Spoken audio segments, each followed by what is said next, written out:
Hello there, boys and girls. Welcome to Tuesday Story Time. Before we get started with our books today, Fluffy wanted to show you guys how good he has gotten at puzzles and shapes. He wants to show you how he can do a shape puzzle. Yay. Okay. And then after that, we'll get right to our books. So, let's start with, do you want me to give you a piece and then you pick where it goes? Okay, let's do circle, a red circle. Okay. Oh, you don't even have to think about it. You know right where it goes, huh? Ta-da! No. See how it doesn't really fit there?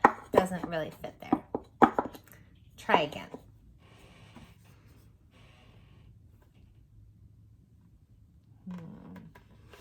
Where's it gonna be? Where's it gonna go? That's close, but no cigar. That's more of an oval, and you have a circle. No. I know that you're frustrated, but you didn't need to throw that.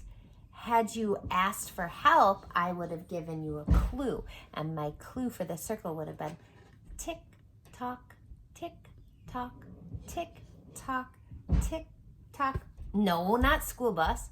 Tick, tock, tick, tock, tick, tock. Yes, the clock. Okay, no biggie. Let's do another one, okay? Let's do the pentagon. Pentagon has 5 sides. Pentagon. Okay.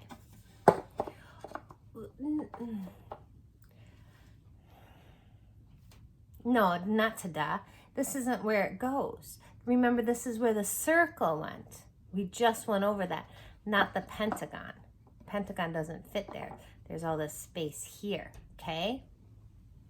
It's okay. Do you want to try again? Okay. So, pentagon. Again, there's some space left on the sides there. And if you don't mind, 1, 2, 3, 4, 5, 6, 7, 8. 8 sides. I know. You wouldn't even think it looking at it, but that has 8 sides. Octagon. So, do you want to try again with the pentagon? Doesn't it kind of look like a building? Like this looks like a roof or a house. Oh, you know now? No, that's not a house. Oh my gosh. Let me just show you. The pentagon goes right here. House. Well, don't be mad just because you couldn't figure it out. Let's do one more because then we're going to read some books. And you know what? As these guys can tell you, they're now doing 100-piece puzzles, 50-piece puzzles, or 48-piece puzzles. They're doing ocean puzzles and space and dinosaurs and castles and so many. I know, it's very impressive. But they had to practice and practice and practice and practice. So you'll get there. Let's try one more. You want to pick the piece? All right, what piece are you going to pick? Maybe the diamond, maybe the oval, maybe a rectangle. What's it going to be? What?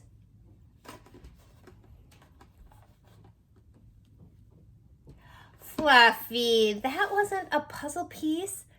That was a pair of underwear. Oh, Fluffy, you're a real jokester. Silly boy.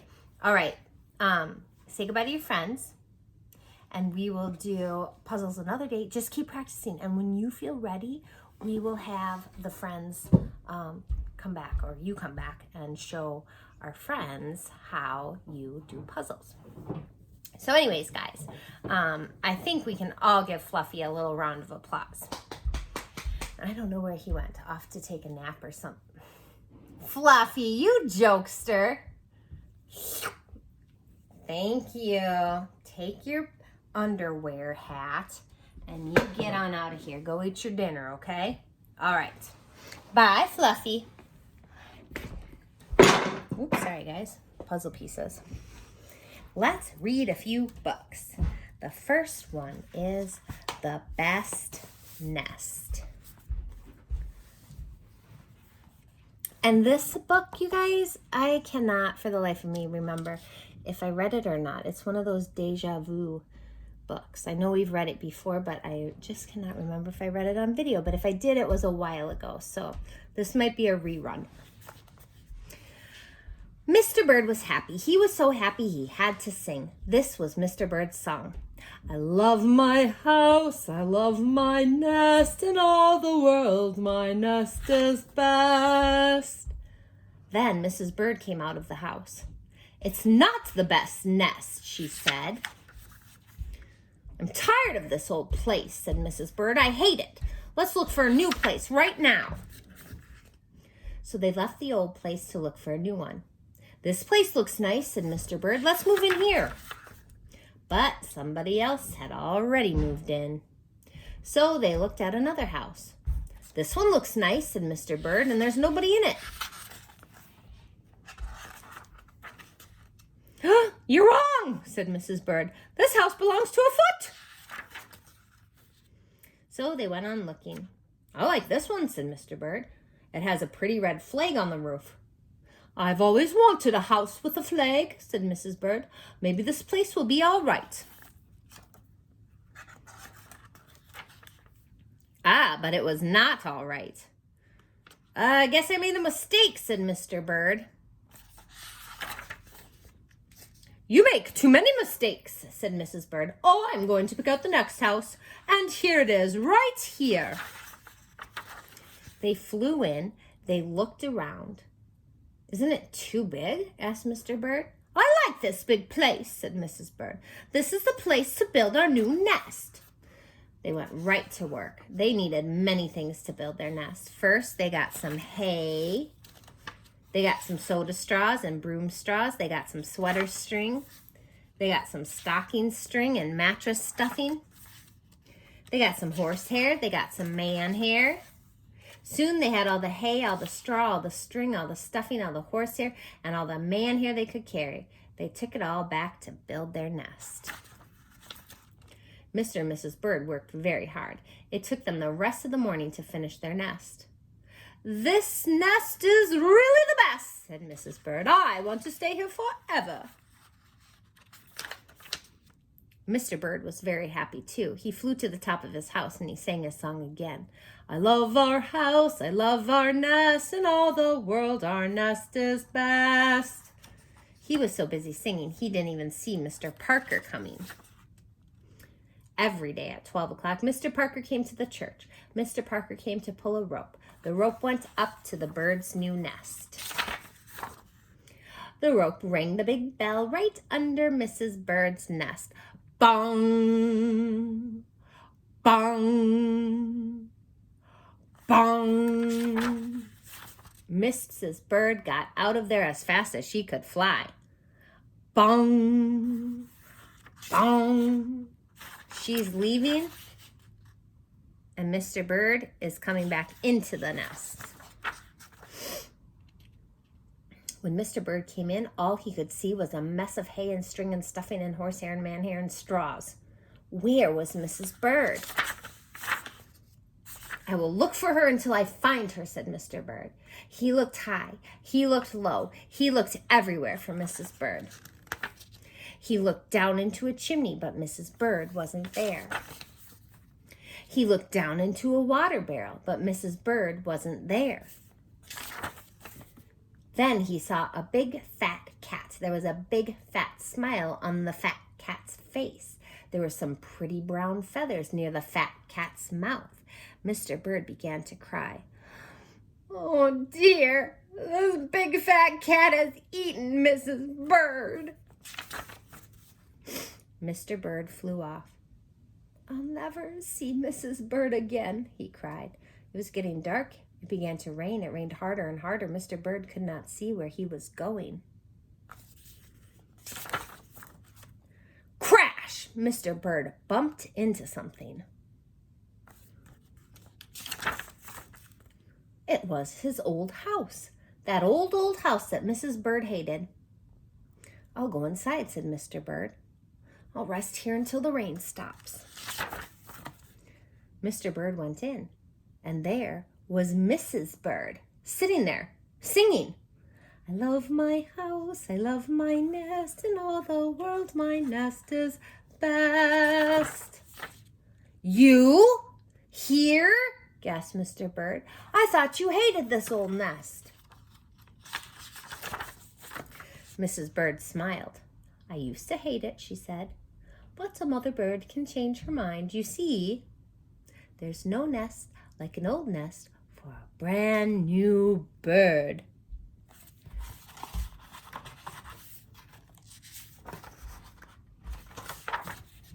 And when the egg opened up, the little bird thought so too. The end. Jessie Bear, what will you wear?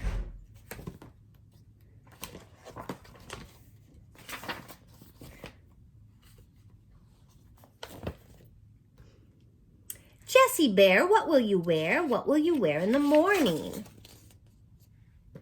My shirt of red pulled over my head in the morning. I'll wear my pants that dance, my pants that dance in the morning.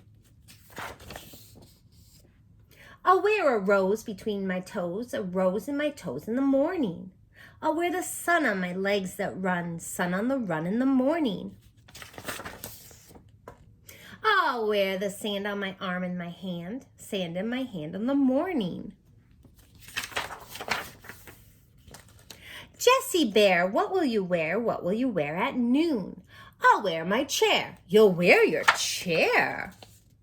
I'll wear my chair because I'm stuck there, stuck in my chair at noon.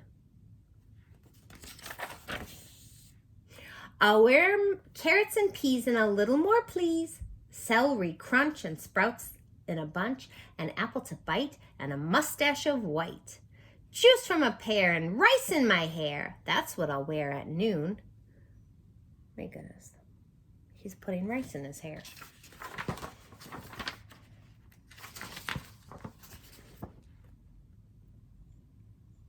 Here's Dad home from work. Jessie Bear, what will you wear? What will you wear at night?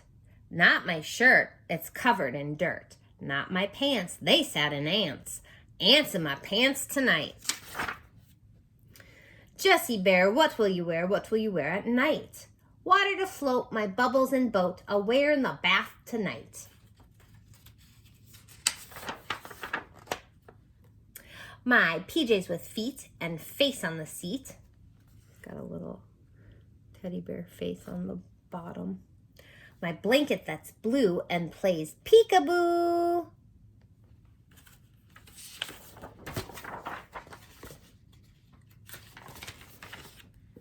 Bear hugs from you and 3 kisses too. That's what I'll wear tonight. Jessie Bear, what will you wear? What will you wear at night? Sleep in my eyes and stars in the skies, moon on my bed and dreams in my head. That's what I'll wear tonight.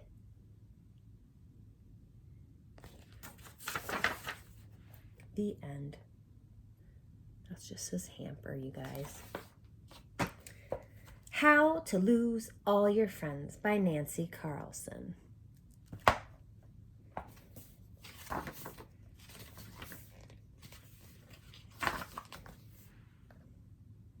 If you don't want to have any friends, follow these simple instructions.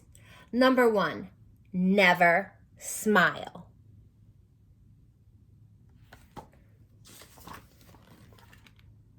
Be gloomy, be cranky, frown a lot. Being gloomy and cranky and frowning will scare off any friends. They're like, bye. Number 2, never share. If you are eating cookies, hide them when your friends come over. Look, he's holding all his toys. You could also stuff them all in your mouth, or you could just run away.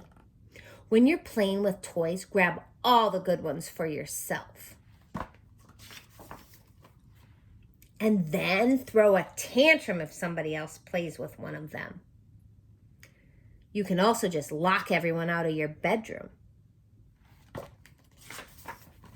Number 3, be a bully. Pick on little kids. That's not nice. Push in front of the lunch line. Play mean tricks on kids.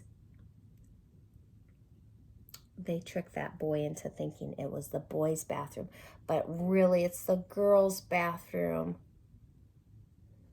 And they said, "Get out, this is the girls' bathroom." Number 4, be a poor sport. When you play tag and someone tags you, lie and say they missed.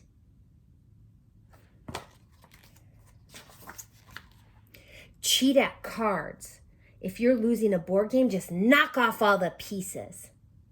Number 5, tattle. Tell on kids when they run in the hall.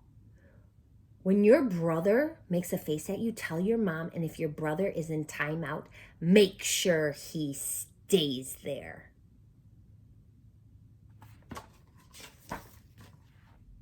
Now, if you still have friends after all that, I have one more lesson. Number 6, whine. Whine when it's too hot outside. Oh, it's so hot out here. I'm sweating. Can I go inside? Whine when it's too cold outside. It's so cold, I'm turning into an icicle. I don't like winter. I ad-lib some whining there. Whine for treats. That will irritate everyone. Oh, please, can I have some candy? Pretty, please. I love candy so much. Why don't you ever give me candy? I love candy. Give me candy. If you follow these instructions, you'll be able to eat all the cookies you want without sharing, and you will have no friends to bother you. You'll have no friends to bother you. Uh-oh, look what's happening, guys. She has all the cookies to herself, but she can hear her old friends playing outside, and she's kind of lonely, and she's kind of bored. She misses her friends.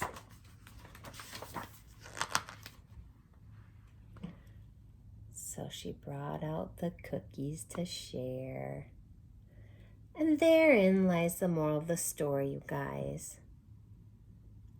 Having friends is way more fun and enjoyable and important than having all the cookies to yourself. All right. Fluffy, you came back to say goodbye. Still have on your underpants hat. That's so funny. Tell your friends, speaking of friends, tell them you'll see them tomorrow and that you love them and miss them. Fluffy says that he loves you and he misses you and he'll see you tomorrow.